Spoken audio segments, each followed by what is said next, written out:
channel. Welcome, mamas to be. Just wanted to go to discuss with you guys the conception. Like, how did that happen? I want to see those comments about how you conceive, because I've heard, so many like miracle stories of women who, unfortunately miscarried before a few times and were finally able to conceive. Some of them, were able to finally because they maybe have changed your diet or, whatever the case is. Then I've heard of stories where they've had successful IVFs, and then a lot of were able to conceive naturally. So I want to hear your story. I'll tell you briefly a little bit about my story. So for me personally, I didn't think I would be able to conceive naturally without IVF. And the only reason why is because the gynecologist that I had before this network group of gynecologists that I'm currently with, she mentioned to me, she said, it's going to be hard for you to conceive naturally, simply because I have polycystic ovaries. And back in 2018, I had a thyroid surgery, which they removed my left thyroid, a lobectomy.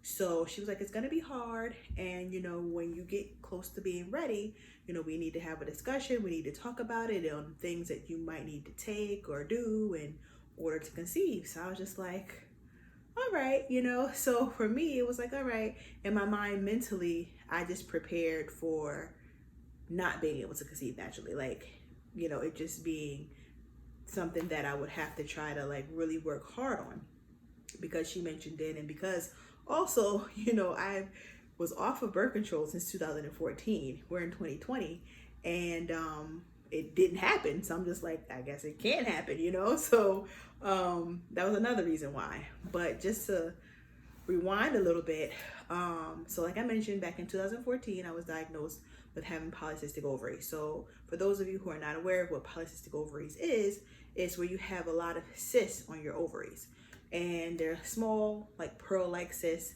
And for me personally, I had a lot on the left ovary. I had some on my right, but my left ovary was like ridiculous.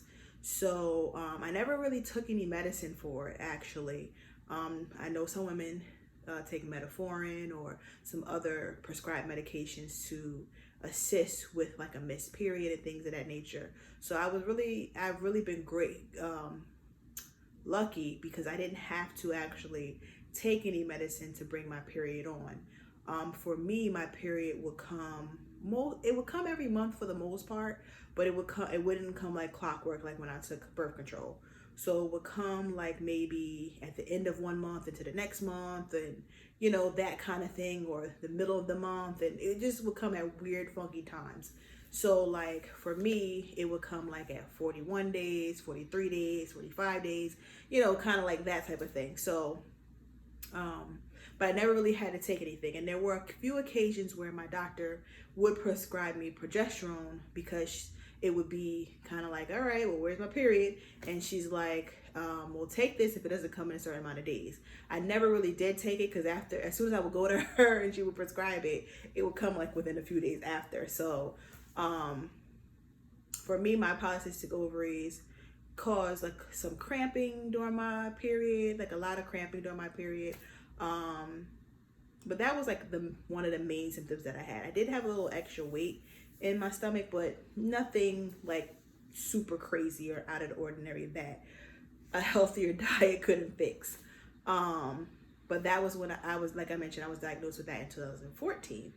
And then in 2017, I was told that I had a goiter, a goiter in my thyroid, my left one. And so I went to a doctor, and they were like, oh, it's 5 centimeters. Do you have any problem swallowing?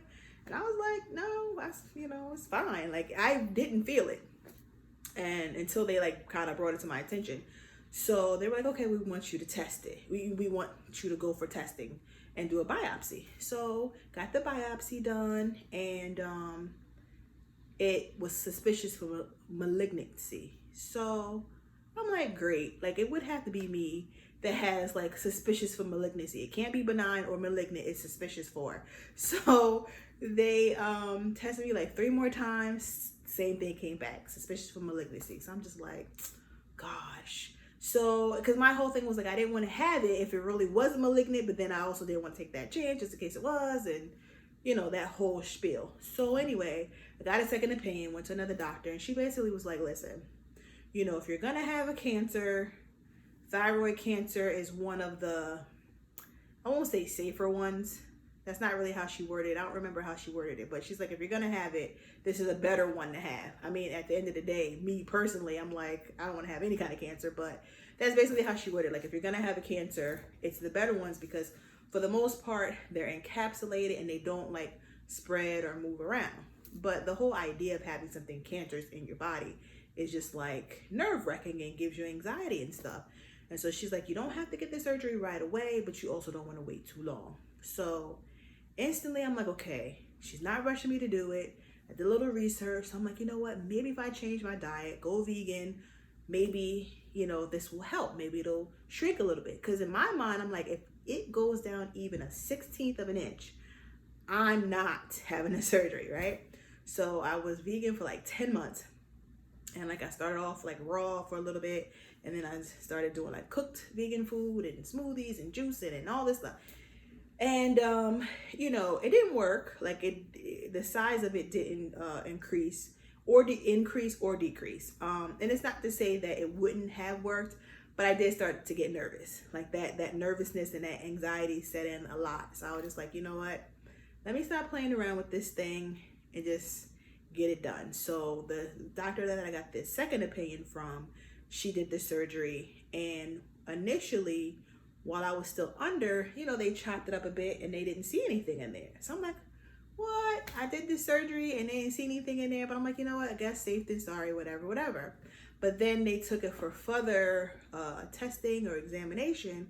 And then like within a week, they were like, oh yeah, we did see some cancer. It was encapsulated, but you know, we did see like a 3 centimeter piece. And I'm like, whoa. So then it was like, okay, you know, I'm glad that I got rid of it. Cause it's like, you know, you really didn't, for me personally, I really didn't want to like have to worry about that, you know? So that was that. So the polycystic ovaries, the missing of the thyroid on the left side, I was just like, all right, well, since I'm probably going to have a difficult time, like the gynecologist told me, I'm just going to mentally prepare, you know, myself to when I'm ready. And for me, it was more so I wanted to do it closer to like 35, going into 36, because I'm like, you know what? I want to make sure my husband and I are like financially where we want to be and we're set, you know, like getting it together. So I talked to my husband, I'm like, listen, I would like for us to try, you know, closer to 30, towards the end of the year when I'm 35, going into 36. He's like, okay, no problem. Like, I really want us to try hard and we'll talk to the doctor and see what we got to do, whatever. So he's like, all right, no problem. So that was my mindset. So I'm like, okay, I'm going to, you know, eat a little healthier, exercise so I can get my weight to a certain weight. So that way, you know, when I do get pregnant, then, you know, I'll be a good, you know, decent size. And so like in my mind, I'm like, okay, I got time. Like, you know, it didn't happen yet. It hasn't happened in all these years. So, you know, whatever. So December rolled around, December of 2019, and no period. But it wasn't like abnormal because I'm used to not getting a period regularly. So I'm like, all right, whatever. And so I'm cramping, my breasts are tender, but that's a symptom that I normally get when I get my period. So, or when it's about to come. So I'm like, you know what? I haven't checked, but I was feeling really, really sleepy and drained. So I'm like, you know what? It's probably that thyroid. You haven't checked it in over 6 months. You should go to your endocrinologist. So I went to the endocrinologist and, you know, told her that it feels like my period's gonna come any day now, but it hasn't come. Only other thing aside from my normal period symptoms is I'm really, really, really, really tired. And so she's like, all right, well, we'll check your levels. So she checked my levels, and a couple of days later, she's like, your levels are fine. So I'm like, all right, you know what? It's probably this polycystic ovaries thing. It's probably I need the progesterone. that the gynecologist has offered me all these other times that I never took. Probably need to do that. So before scheduling the appointment with the gynecologist and before going to the endocrinologist, I took a pregnancy test because I'm used to having pregnancy tests in the house simply because my period's irregular and sometimes it comes late. So I took a pregnancy test and it was negative. So I'm like, all right, fine, cool, whatever. So after the endocrinologist gave me those results and it was fine, and she said, you're good, schedule the appointment for the gynecologist. So like I mentioned, that first test was negative. So I scheduled the test. I called them on a Wednesday. I will never forget. I called them on a Wednesday and they're like, okay, the soonest appointment that we have is a Monday. I'm like, okay, no problem. Like, it is what it is. Monday, probably the period's gonna come anyway. So scheduled it for the Monday because I felt like that has been a thing too. Like either I would schedule an appointment because it was missing, or I would go and a few days after my period will eventually come. So I'm just like going through the motions, right? So that was the Wednesday I called, and then the Monday was when I was scheduled to go. Something told me, take the test again. And I don't know why, because I had taken the test before I saw the endocrinologist, which wasn't that long ago. So I took the test again, because you get 2 in a pack. So I took the test again, and I'm peeing, put it in the pee stream, boom, put it on the countertop of the bathroom, wipe myself, and as I'm getting up to flush and stuff, I look over, and it's starting to fill up, and I see that one line. I'm like, yep, I knew it was negative. Anyway, continue to flush the toilet, get up, wash my hands. I wash my hands and stuff, get ready to take the pregnancy test, throw it in the garbage, and I see a faint line. And I was like, like, why am I seeing a faint line? So I'm like, because I just tested a couple of days ago and it was negative. So I'm like, oh, this thing must be broke, or something is wrong with it, or is, malfunctioning, because this is faint. And then I Googled and I looked online and it was saying how sometimes it could be a false positive. So I'm like, you know what? This thing is bogus. I'm going on Monday anyway. We gonna see. So that was that. So then Monday rolled around, went to the doctor, explained to her everything that was happening. So she's, talking to me regular, and she's like, all right, so we'll do a urinalysis. And in the meantime, while we're waiting for the urinalysis test to come back, we'll check, the inside. So she does the vaginal ultrasound where internally, where you put the wand inside, or the transducer, whatever the thing is called. So she puts it inside and she's like, oh, so I'm thinking she's going to put it inside and she's going to see like some bloodstream and, some blood flow rather, and that my period's going to come any day now. And she goes, oh. And I'm like, oh. And she's like, yeah. She's like, you're 8 weeks. I was like, 8 weeks? I was like, how did that happen? Now, granted, I didn't need to know the birds and the bees story at that moment, but I was just like, what? Did you eat 8 weeks? So she started laughing, and she's like, yeah, you're 8 weeks. She's like, congratulations. She's like, are you excited? And it wasn't that I wasn't excited. I just was shocked. I was just like, me, 8 weeks? Like, there's a kid in there, So, she's like, are you happy? I'm like, yeah, I'm happy. She's like, oh, can I give you a hug? And I'm like, yeah, you can give me a hug. And it was just so funny because I was just like stuck on the whole 8 weeks thing.